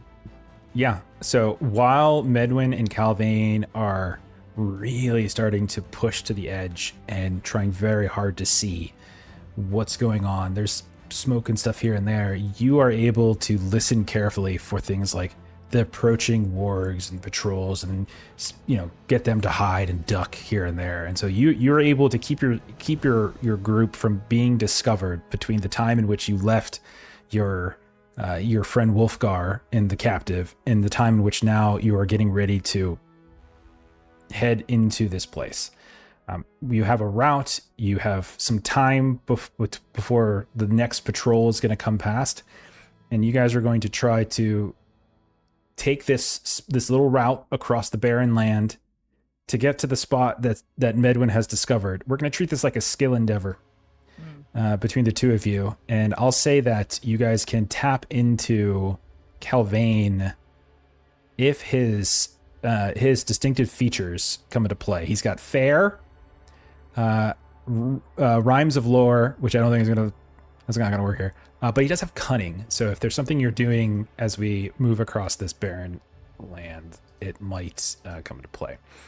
All right. So I really want in the middle of the night his fair to come into play somehow, that he's just so attractive. Okay. Who is that so this is beautiful person in the mist? All right, this is going to be There are honey cakes running out there? This is going to be a daunting goal. And you have a short time, which means you have 4 rolls to try to get to 9. I would say things like stealth obviously work really well, but I would say also things maybe like athletics could work in some cases. But I'm open to anything else if it makes sense. I'm not going to take lore, but like if there's something else you want to pitch, you're certainly welcome to. But that means you have to hit 9 on your skill endeavor after 4 rolls, okay? Or you will fail with some catastrophe here, some terrible woe. Medwin, you want to lead us off since you know the route best and you know where you're going. And you guys are going like one by one. You're doing this, like, so the first person runs out to the little bit of debris, hides, then runs to the next one, and then the person back by the line of trees runs to the first one, and then on and on. You kind of like, you keep going and going. All right, Medwin. I'd like to, just start off strong with my strength and my athletics. Just flat out running. I'm the one carrying the ladder. I'm trying to carry, more of the bags and stuff like that. And like I said, I wanted to move fast, so I'm going to try and set the pace. Could I argue that because I'm tall, that helps me run faster and climb faster? You're not technically climbing yet because you're moving across. I actually might suggest that being tall probably hurts you in this situation. Is this first leg of the run, you have to be kind of small. It's probably better. I'm just saying. So you're saying that I should save athletics for the second roll that I do? You can use athletics for multiple rolls. You don't have to even change. You can keep. You can do it twice in a skill challenge? I didn't realize that. I don't recall there being a rule saying that, but I have forgotten many rules before, so I'll look for it. Mm-hmm. We'll go athletics anyways. I'm gonna spend the hope for the extra die anyways. Okay. Yeah. So I'm doing give it a roll hope right now.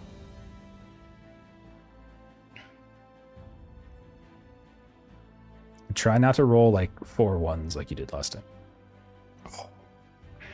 That was almost a bad roll again, but it came out okay with a great success. You race out. You've got the tucked underneath your arm. You've got this rolled up ladder. You race out first. And you duck down right as you notice like one of the guards atop the gate kind of turn and look in your direction, and you dive down beneath this rock in the ground. It's not even a very tall rock, but you just slide into it like you're sliding into a base. And you wait a couple heartbeats, and then you get up and you race to the next one, which is like a almost looks like a cart broke down and splintered here, and you're like hiding amongst the debris. And then maybe we see Sin go next. So Sin, what would you like to do? I'd like to see if I could talk you into travel? Following the path that No. Medwin. Okay. No. Travel is this wouldn't be travel, because travel is like over land, making choices about like the paths you're taking, the routes you're taking, campsites, that kind of stuff. That wouldn't apply here. Does scan allow me to follow his path then? I would take scan. Scan I would take in the sense of like you're looking, maybe not just following his path, but maybe finding a better one as you go. Like, or this, you know, like maybe like a small little depression in the ground you can dive in. So I would take scan. Let's try scan. Okay. Oh, it didn't show up for me. You rolled a 14, which is a failure. You rolled a 4 on the feat die, a 3, and a 4 on your bonus dice. Okay, so you race up, stumble a little bit, and in doing so, it causes some sound as you're a stocky dwarf carrying many things, and you know, and we hear the sounds maybe of like, what was it? From somewhere like in the darkness. And you can see, like, leaning over the sides of the wall up ahead, like there are 2 guards, like one of which is like holding out a lantern to look, and he calls down something, and then one of those gate guards with the wargs begins to move out from where he was positioned out in front of the gate into the barren land, looking. You guys, you have 2 more chances, and you need to get 7 more successes. 2 more rolls, 7 more successes. Medwin, would you like to go? Yeah. Could I argue for an enhearten where I tell people to the noise happens, and I tell people that it's okay, we've not failed this yet, but we do need to stay calm, we need to stay quiet and still, and we need to do this for like an hour. And I'm just trying to keep the confidence up, because like if we are able to just stay quiet and not attract attention, then they're like, you know, like their eye will get smaller and smaller in the stealth game. And I'm trying to keep everyone's like hopes up that we're still in this. I like how you sold it. Go ahead and roll it. Okay. Don't forget, 7. you guys have hope you can spend. Yep. I've Probably been really should spending do my a hope. roll without, because you guys need dice. Yeah. Because that's how you get more successes. I also do have mead still, which gives a boost to enhearten, and if we're spending time for an hour, we might as well stay warm and calm. Okay. Okay, sure. It's like you're tossing it maybe to a cowering CALVAIN or something like that. Sure. Relax, we're fine. Here, this will calm you down. I'll take it. Thank I'll you. take it because I'm confident you guys are gonna. You're Me a giving generous my lore dog master. Strazodone for 4th of July. All right. Would you argue that I'm also being generous? I'm always mindful of the needs of others with this. I think that is pushing it a little bit. Okay, that's fair. I'm gonna just keep pushing it until I get shut down. Here is what's going on. I'm trying to get my dice. What I'm hearing, spend some hope. I've been spending hope. I'll spend another You can hope. still spend You can still spend 1 to get 1 die. Again, you need I'm the running- dice because you need to running get low 7. on hope. Yeah. All right. Rolling. A lot of dice and Ton no of dice you sixes. just rolled. Oh my god, that's so heartbreaking. You had 6 dice so and a many single 6s. success. Ah, that's a shame. Yeah, you pass around. You like toss it over to CALVAIN, who tosses it to Sin, and you guys are taking your sips. And maybe what occurs to you is that if you wait for an hour, this war gambler's going to find you, and you realize reluctantly that you can't stay here for that long.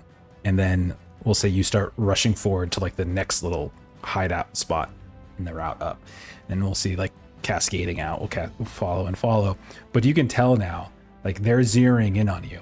As you see as you're running, a sudden light come out from like far to the right, and then a second as you see returning from the woods is now a patrol group.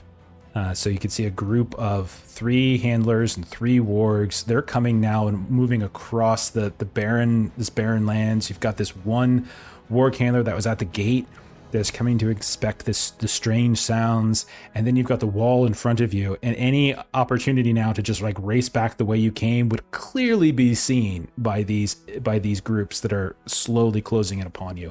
But there is a very dark shadow at the base of that wall. If you could just get to it, we've got one more chance here, and you guys need, hang on, let me do my math, 6 successes on this. Okay. Good luck, my tree. Yeah.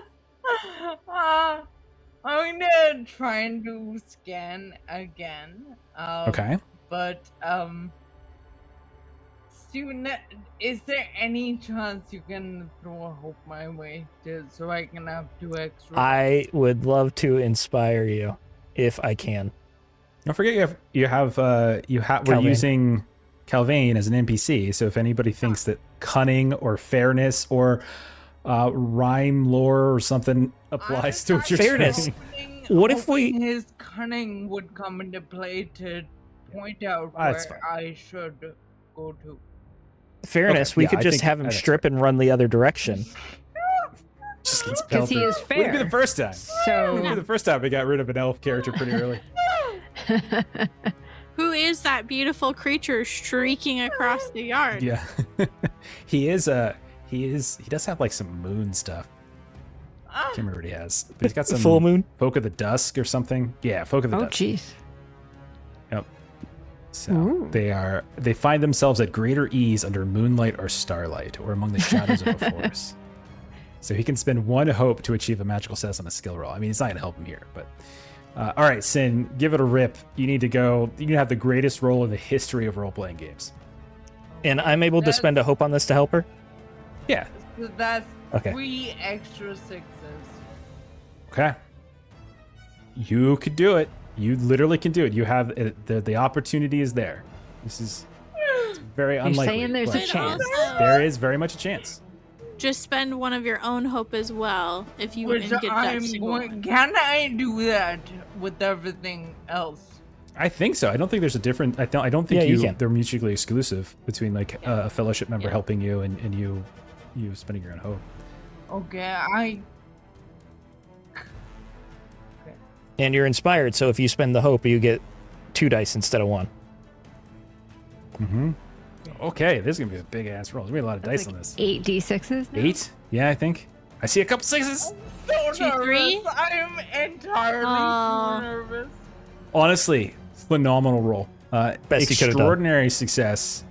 You've got 3 6s on your bonus dice plus the normal success. You got 4, which is really, really close. But unfortunately, it's Not not good enough. everything you need. So here's how this is gonna. Oh. This is how this is gonna play out. You guys keep slowly moving, and you're moving probably a little bit more with a greater alacrity now that you see these torchlights coming from these different directions.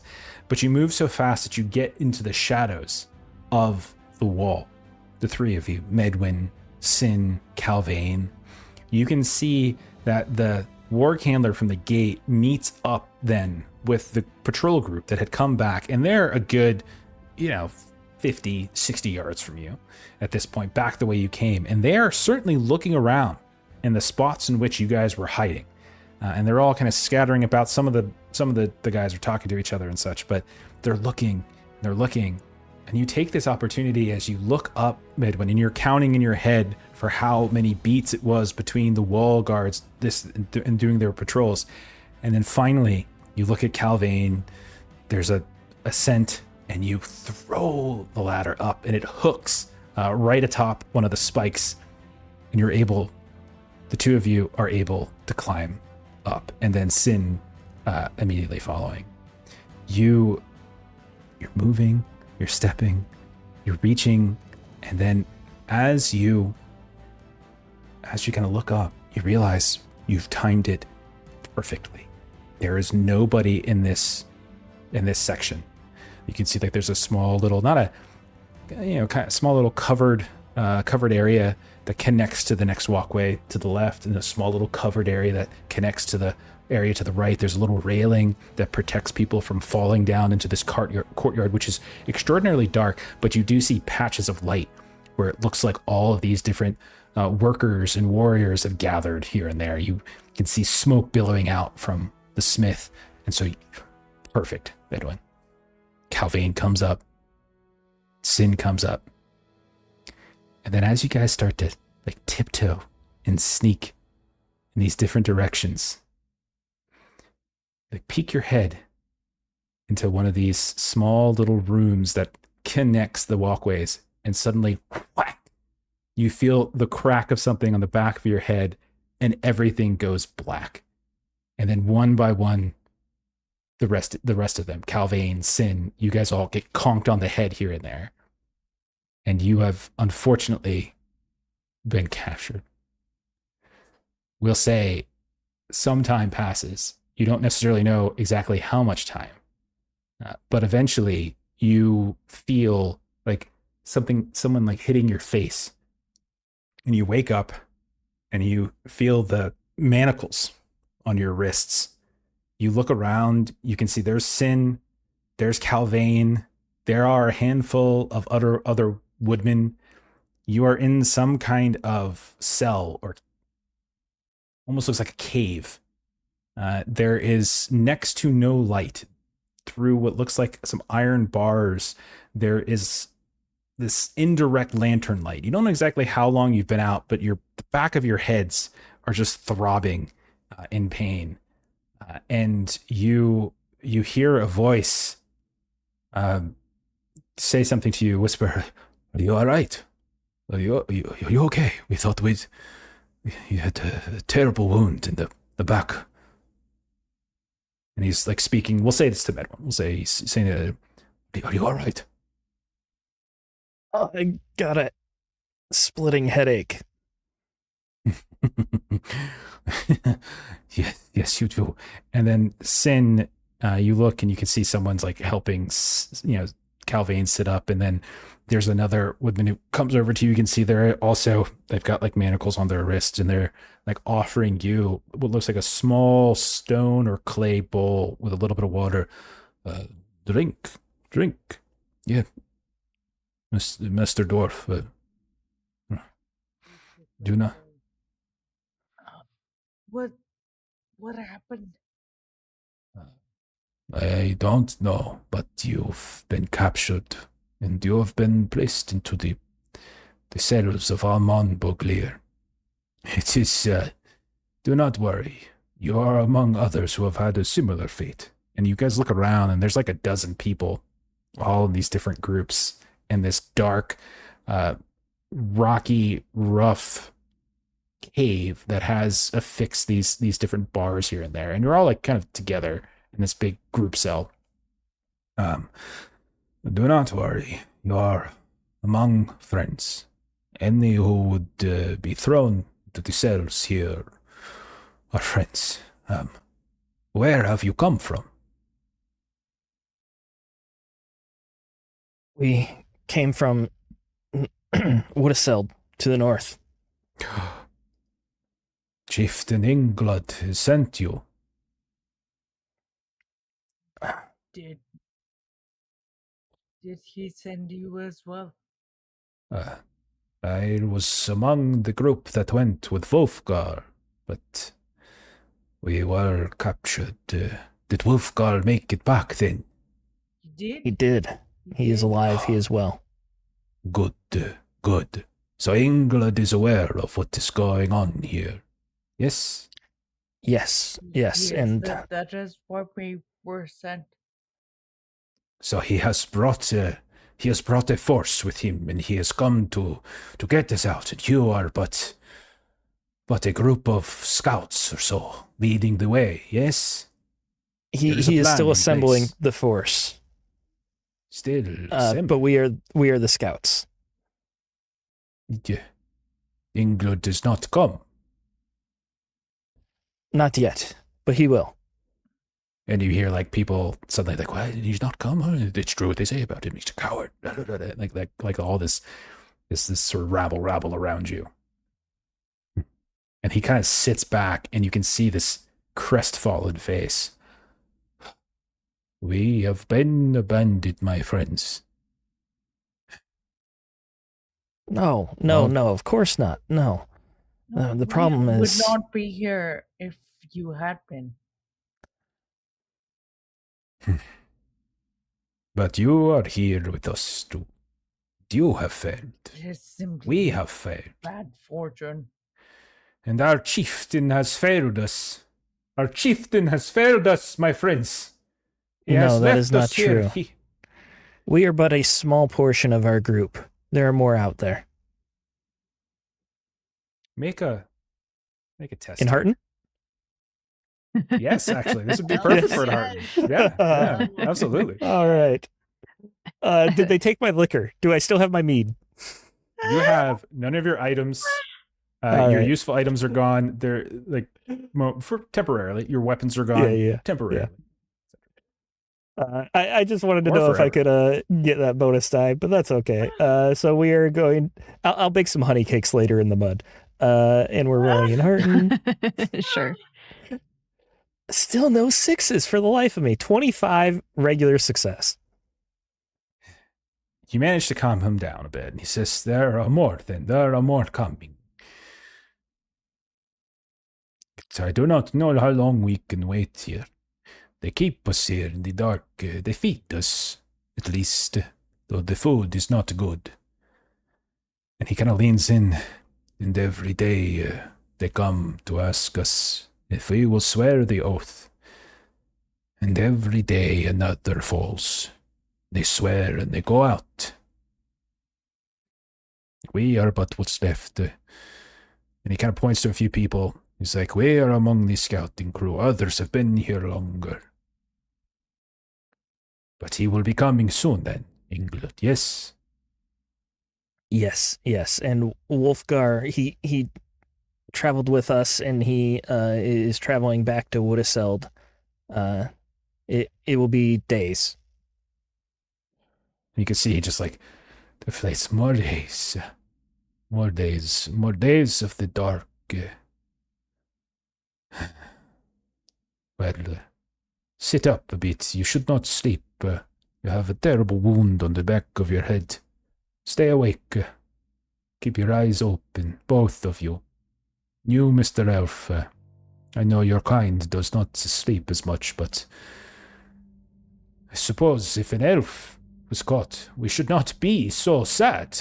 If one of this kind could be caught, they are known to be so great and stealthy, especially in their woods. Let's lower some expectations here. Elves are mortal, not quite mortal, but we will get out. Yes, and that is the important thing. And Ingmar is coming for us. Ingold. I'm No. sorry, I hit my head. Ingmar is dead. Oh, Yes, I hit my I have head. not I'm sorry, been in the Ingold. dark so long to know the difference between the living. I caught it and the before you dead. said it.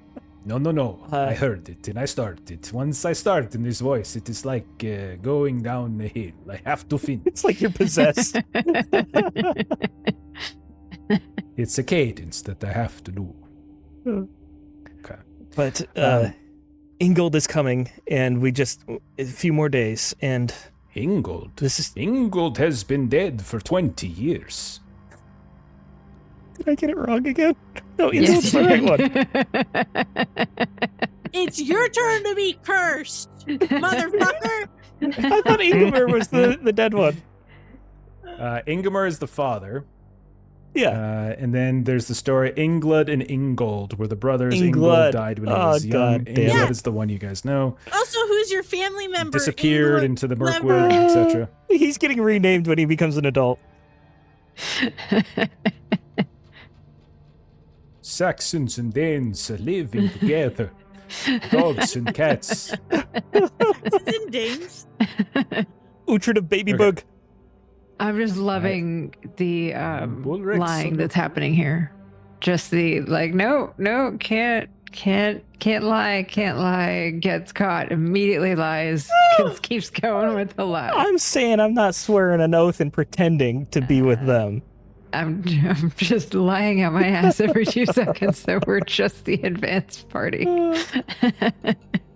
Well, so, tell us all that has happened since we have been gone, and tell us of the plans of England, our chieftain, to amend these ills that have befallen us. And I am not his closest advisor, so I am not privy to many of the details, but I know he was rallying a force as we left. Good. Do you hear that, brothers and sisters? We have not been abandoned after all. And then, you can see their spirits are slightly lifted, and we'll fade from them. It was 50-50 whether that was going to be a successful fate or not. We'll come back to the sisters, who the two of you have been working all day. You have been tasked. One of you has been tasked with doing some stone work, helping cut some stone and then repair certain places in some of the outbuildings, especially the tower. And one of you has been in the smithy. Do either of you have a preference of those two? I'll let Mel pick. I'll go smithy. Okay. So yeah, you are basically tasked with sharpening weapons, making some tools here and there. And so that's your day. And you're helping others. You're helping that giant of a man with that big barrel, just muscles upon muscles. And then you can see who you think is probably Heswith is nearby doing the charcoal burning as well. And then EDDA, you are grouped with, it looks like a woodman, but also some of these other folks who look nothing like woodmen. They dress different, even the ones that aren't in armor. They dress just a little differently.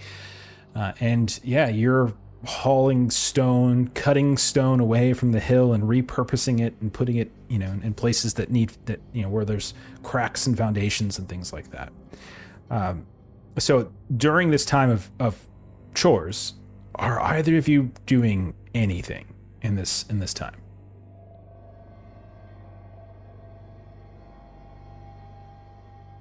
I just muted myself instead of unmuting myself.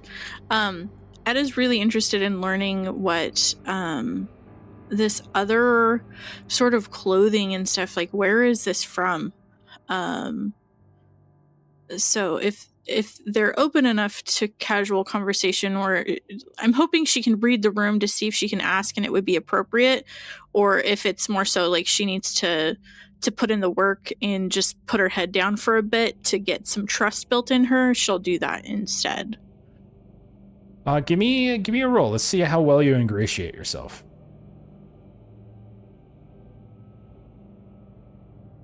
What about what are you thinking? Persuade probably makes sense, or do you have another option? My social skill is awe. Okay, so you want to, through feats of strength, you want to... I think by trying to impress them, maybe with her ability to work and her skills. Okay. Give it a go. I'll take it. Bless you. Oh, God. That's a failure. 12. Needed a 15. Oh, no. Okay. I rolled a 3 and a 2 on my feat die, and it was favored. At some point, you drop your end of this big plinth of stone, and everybody else who's moving it with you suddenly, and they kind of stare at you with this sudden revile, one person nearly has a fall in their foot and such, and so you kind of do the opposite. In fact, instead of ingratiating yourself, you become a bit of an outcast, both between the woodmen and these others. And even later, when work is done for the day and you find yourself kind of sitting around a fire, you just follow everybody, grabbing various bowls of some kind of stew that's got meat and some kind of root in it, and you're eating along. No one talks to you. Like every conversation that you try, like if you sit down next to somebody, they get up and they move to a different seat, and then every time you try to ask a person a question, they pretend like you didn't say anything, like they pretend like they didn't hear you, whatever it might be. And so yeah, you find yourself kind of getting frozen out a bit. What about Agda? What does Agda do in this time? So I would say, I'm torn because I'm thinking on one hand just to like be the best craftsperson possible on day one, and then maybe on day two try to talk to Hesvith. But I'm gonna do the risky thing and try to talk to Hesvith. Okay. Give me a roll, just like EDDA. Give me some kind of social roll that would make sense to try to get them talking. And you're welcome to pick something you think makes sense. Persuade is pretty good, but doesn't have to be that. Yeah, and it's basically the same. It was either going to be kind of persuade or stealth that I'm sort of like having this conversation kind of like off to the side. So I will go with persuade. I don't think stealth is necessary because it doesn't look anyone's preventing you from talking to somebody. You took the oath. You are not being held prisoner. Like no one is holding you prisoner. And even at a certain point, like you probably get your things back. Like it's probably later in the day when you find a place to sleep in the barracks, like a scene later, you'll come to like this setup where the two of you are in some kind of double decker bed, and you'll see like there in like a footlocker all your stuff. Okay. But we'll say you don't have that right now. We'll say that happens later. So like in this moment, what do you think you're doing? Okay. I'm going to roll a straight persuade. Okay. Do you want to spend any hope or anything to give yourself an extra die? I am running dangerously low on hope. I will. Sounds great. But yeah, I'm at 5 hope and my shadow is 3. So, Okay. yeah, that's, but I do think rustic could come into play here, that I'm kind of trying to connect with this person that feels like kind of it's simple. Like there's something out there that we need to fight against. And so that's kind of what I'm going for. So okay. I'll spend the hope if that makes sense. You can use rustic. I don't know if what you said of there's something out there that we need to fight against is necessarily rustic. I think it's more rustic is you have a colloquial way of speaking that maybe is more appealing. I'll take that. Like, how y'all doing? Y'all doing all right? Yeah, something like that. It's gonna say that I should be miserable, but I shouldn't because I already spent the hope die. But then when I go back in, it pulls another one down. So okay, cheater. All right, that's a success. Okay. I did. So yeah, I rolled a success. No, yeah, not a great success. Though. It's okay. Yeah, you talk to her with, and he is like, I don't think I've seen a dwarf here before. Well met. I am Hervith. Can I help you with anything? Agda just arrived from Fuduseld. You have come from Uduseld. I don't remember a dwarf in Uduseld. I am from Uduseld. Yes, I am aware. We just arrived there, not... well, we traveled a bit, so it's been a bit, but yes.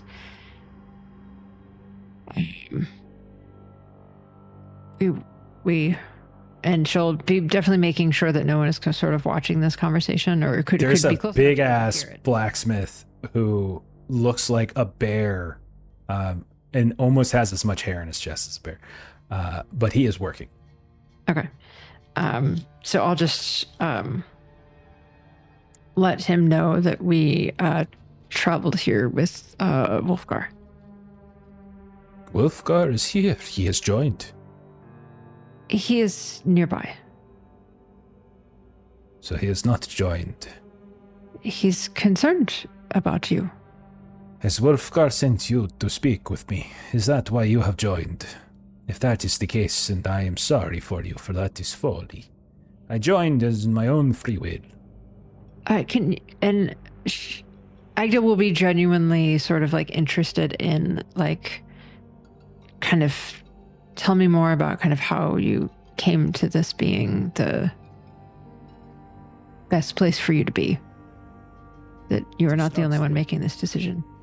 It is not the best place, it is the best of bad choices. This place is... It is not the perfect, and I am not going to lie and say that I enjoy being so close to orcs, but they have no love for orcs, and they have no loves for Dol Guldur. They are strong, and they are going to do something about it.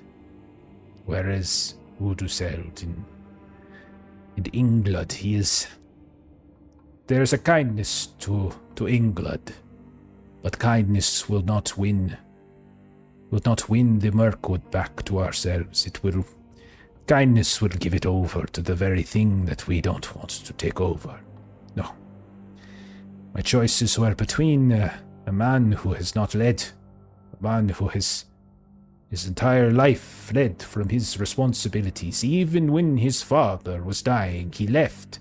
He left to go on a trading mission that anyone else could have gone.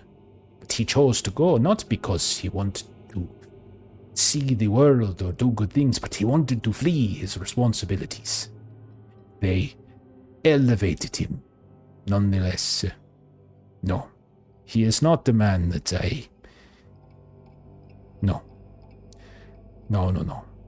But then which do you know of... What do you know of Mokdred that what makes him more I know experienced? that when a group of goblins and orcs came here, and they threatened him and beseeched him to listen to whatever power is now in the seat of Dol Guldur, that he opened the gates, and he and some of his strongest went out, the four of them alone, and killed every orc and goblin themselves. That does not sound like something England would do. But perhaps not yesterday, but perhaps tomorrow? You never quite know where people may end up if you put their backs to it. Waiting for tomorrow is a fool's errand. Today is all that matters. Why, I understand this may have some irony coming from dwarves, but why must it be why must one group pilfer from the other? Why cannot an alliance be forged? Who is pilfering? There is no pilfering. He is not stealing. He has respected the boundaries. He is not invading. We have not attacked any woodman settlements. All he has done is protected his own territory. My ask was simply, why could this not be an alliance, perhaps, between England and Mokdred, and stronger together? I am but a charcoal burner. I do not know of these things. The politics of it are not me. But I know of Mokdred that he is a man who respects strength. And England is not one to be confused as strong. At least not now. Well, I'm glad to see that you are well, and you have no concern with the decision that you had made. I have no concerns that I did not have before it. Settling here, I am closer to Dol Guldur, but I know that the people here, the men, the women, they do not serve Dol Guldur. They do not serve the Shadow. They serve Mokdred. Whether it's myself and the other woodmen who have seen this, or the Easterlings that now sit beneath his command, they look at him as some sort of chosen one. They say that they were abandoned by the necromancer, many years ago, and left to fend for themselves. And they awaited someone of strength to give them purpose and give them direction, and now they have it. They have no love for the necromancer. What have you heard of him? And of whom? Any of the necromancer? Yeah, so the necromancer is something like, I just want to, like, Yeah, that's and- like and I Hobbit know that storylines, right? We Like, so, like, right. More of like, is there any new information? Like, is there anything like that they've shared that's newer? That was kind of where my question was. There is strength in Dol Guldur again, that I know. That is all I know. I am but a charcoal burner. That is all. I will fight when necessary, of course. But I now help those who are strong enough to hold back. If there were a way to get word, is there anything that you would want to be told to your friend? To Wolfgar, Yes. tell him I am here of my own volition, and he should respect that. If he does not want to join, then he does not have to. That is the way. If he chooses not to join, then he should return to Woodseld and live his life there. And perhaps when we are old men, we will talk and tell tales of our different paths. But I have made my choice, and he has made his. And that is all there is to it. I respect conviction for one's decisions, even when they're not the most popular among those closest to you.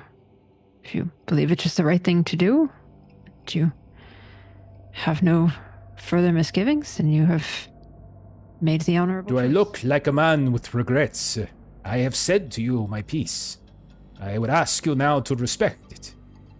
If I can help you in your task today, I will do so. For we are together. You have taken the oath. I can see it on your hand. I have taken it as well. Speak no more of this then. We are of Amon Bauglir. We are of Mogtred. Wooduseld is not our concern any longer. Yes? Yes. Good. Good day. And later that night, like I said, various fires and things. You can hear the crackling of the fire. We can see different things roasting over top of them.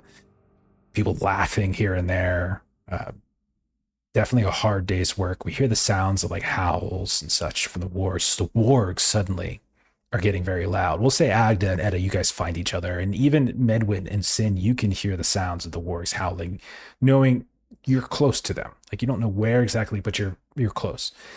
And there is, so for those of you that are outside, you can see that there's like a sudden stirring of folk. Some from the tower, as Mogdred is like looking out once more from his balcony now with these fiery flames, and you watch as this as like the doors of this fortress open, the gates, and you can see coming inside there is like a small retinue of people, not orcs, not goblins. They're riding horses, these dark black horses with these, with like, you can see they have like some kind of barding on them, some kind of armor here and there. And there's a total of 4, and they're all riding. They're wearing these strange get-ups. Some of them are armor, some of them are like flowing robes. And you, Agda and Edda, you watch as they just proceed past, kind of going up this hill in the direction of the tower towards where like there is Mogdred. And like you hear like a little like scuttlebutt around the fire, and you hear someone say, "Messengers from Zimrafel. The sorceress has responded. The sorceress, Minos Rog, are they with us? If they are with us, then no one can stop us." And you just hear this Zimrafel, sorcerer, Minos Rog, the demon's tower. All these things are kind of being tossed around, and like there's an excitement to it as everyone feels like this is a powerful moment. And we're going to end on that scene, and we will pick up there on our next session. Black Riders, you say? I'm clutching. I said my black beard. horses. You said It's black horses. glowing black robes, didn't you? I said robes may not have and said the armor color. and such. Yeah. Yeah. Mhm. Probably just some guy. They could have killed you. They did it. They threw you in prison. They could have killed you. Man, I was well within I'm telling my Long rights. this is my Trey's fault. Yeah, he's gonna You're come back. already tattletaling. He's gonna come back, and he's in prison. He's like, oh, I'm so glad I came with you guys. I could have gone with the other dwarves, and I could have been eating dinner right now and sitting around a fire with some friends. My Oh, Trey no. failed the last roll, so you know what am I supposed to do? I did feel lost. All right. Well, that is it. Let's do a couple closing plugs. Let's start with My Trey. My Trey, where can we find you on the internet? My three plays games on YouTube where I make system agnostic or multi-system from content that centers the human play stance. Awesome. Steven, you have made a game, sir. Tell us about it. Yes, I made a game called Huckleberry. It's a Weird West action horror game. It's available for pre-order right now. You can find the link in the chat, huckleberryrpg.com/pre-order. Use code LOLLY for $5 off, and do it soon because pre-orders are going to be closing in the next couple weeks because we are going to fulfillment very soon. So you're running out of time to pre-order. That is awesome. As for us, I also have made a game. It's called We're in Danger. It is not yet available in physical form, but it soon will be. Later this year, we're going to be doing a backer kit to fund a print run. So if you're interested, hit the link that's in the chat or in the description. Go hit the follow page on our backer kit campaign so you can be notified whenever I send out an update and whenever we actually launch the campaign, hopefully around spooky season if we can.